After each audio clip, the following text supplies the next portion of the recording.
அன்புமணி ராமதாஸ் அவர்கள் இதோ நம்முடைய ஆற்காடு பகுதியிலே நடமையில் மேற்கொண்டு வந்து கொண்டிருக்கிறார். பெருமைமிக்க தாய்மார்களே, உங்களில் ஒருவராய் நம்முடைய பாட்டாளி மக்கள் கட்சியினுடைய தலைவர் இளைஞர்களை எழுச்சி நாயகன் மருத்துவர் அன்புமணி ராமதாஸ் அவர்கள் வந்து கொண்டிருக்கிறார். தயவு செய்து நம்முடைய தலைவர் நடைபயணத்துக்கு இடையூறு ஏற்படுத்தாமல் பின்னால் சுலோவாக வருமாறு மெதுவாக வருமாறு கேட்டுக் கொள்கிறோம். தலைவருக்கு இடையூறு வேண்டாம். அருமை பெரியவர்களே, பெருமைமிக்க தாய்மார்களே, இதோ பாட்டாளி மக்கள் கட்சியினுடைய தலைவர் இளைஞர்களின் எழுச்சி நாயகன் மருத்துவர் அன்புமணி ராமதாஸ் அவர்கள் இன்று நடைபயணமாக ஆற்காடு பகுதியிலே உங்கள் மத்தியிலே வந்து கொண்டிருக்கிறார். அருமை பெரியவர்களே, தனக்கு கிடைத்த ஒரு வாய்ப்பை பயன்படுத்தி 108 ஆம்புலன்ஸ் திட்டத்தை இந்தியாவிற்கே கொண்டு வந்த அன்புமணி ராமதாஸ் அவர்கள் லட்சோப லட்சம் உயிர்களை காப்பிட்டு 108 நாயகன் அன்புமணி ராமதாஸ் அவர்கள் இதோ உங்கள் மத்தியிலே ஆற்காடு பகுதியே நடைபயணம் மேற்கொண்டு வந்து கொண்டிருக்கிறார். அருமை பெரியோர்களே, பெருமைமிக்க தாய்மார்களே, சுவாசிக்கின்ற சுத்த காற்றை நுரையீரலின்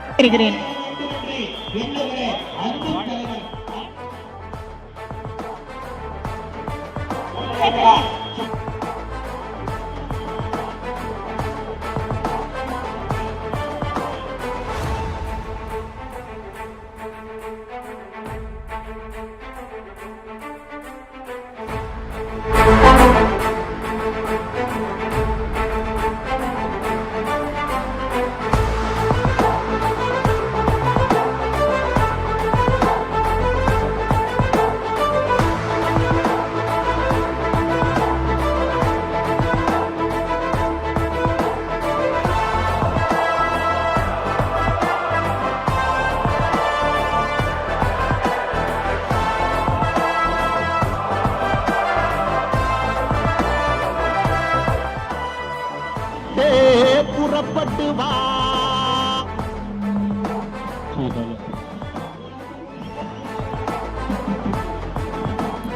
உரிமை மீட்க தலைமுறை காக்க என்ற தலைப்பில் தமிழ்நாடு முழுவதும் அன்புமணி மக்கள் சந்திப்பு நடைபயணம் மேற்கொண்டு வரக்கூடிய சூழலில் அதன் ஒரு பகுதியாக ராணிப்பேட்டை மாவட்டம் ஆற்காடு பேருந்து நிலையத்தில் பொதுமக்களை சந்தித்து அதற்கு பிறகு அவர் உரையாற்ற இருக்கிறார். அந்த காட்சிகளை பார்த்து வருகிறோம். இது தொடர்பான விவரங்களோடு இணைகிறார் எமது செய்தியாளர் அருளரசன்.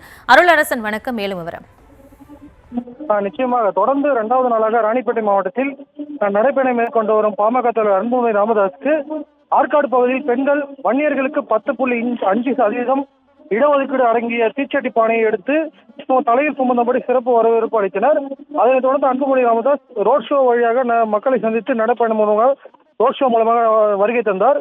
தமிழகத்தில் ஆட்சி மாற்றம் வேண்டும் என தெரிவித்து பாட்டாளி மக்கள் கட்சியின் தலைவர் அன்புமணி ராமதாஸ் உரிமை மீட்க தலைமுறை காக்க என்ற தலைப்பில் தமிழகம் முதலும் பல்வேறு மாவட்ட தலைநகரங்களில் நடைபயணம் மூலமாக மக்களை சந்தித்து வருகிறார். இந்த நிலையில் நேற்று முதல் நாள் சோளிங்கர் மற்றும் வாலாஜாபேட்டை ஆகிய 2 இடங்களில் தனது சுற்றுப்பயணத்தை மேற்கொண்டு பொதுமக்களிடையே சிறப்புரையாற்றினார். அதனைத் தொடர்ந்து 2வது நாளான இன்று ராணிப்பேட்டை ஷிப்காடு பகுதியில் 40 ஆண்டுகளுக்கு மேலாக மக்களை வஞ்சித்து தோல் நோய்களை ஏற்படுத்தி வரும் குரோமிய கழிவுகளை அகற்றாமல் இருக்கும் இடத்தை எதிராக பல்வேறு கண்டன கோஷங்கள் வெளிப்படுத்தி ஆர்ப்பாட்டத்தில் ஈடுபட்டார். அதன் தொடர்ச்சியாக இன்று மாலை 6 மணி அளவில் ஆற்காடு பேருந்து நிலையத்தில் ரோட் ஷோ நடப்பயணம் மூலமாக மக்களை சந்தித்து மேடையில் சிறப்பாற்ற உள்ள இவருக்கு ஆற்காடு பகுதியில் பெண்கள் பலரும் 10.5% அடங்கிய தீச்சட்டி பானையை தலையில் சுமந்தபடி அவருக்கு சிறப்பு வரவேற்பு அளித்தனர். அதனைத் தொடர்ந்து பாட்டாளி மக்கள் கட்சியின் தலைவர் அன்புமணி ராமதாஸ் ரோட் ஷோ நடப்பயணம் மூலமாக மக்களை சந்தித்து தற்போது மேடையில் சிறப்புரையாற்ற உள்ளார்.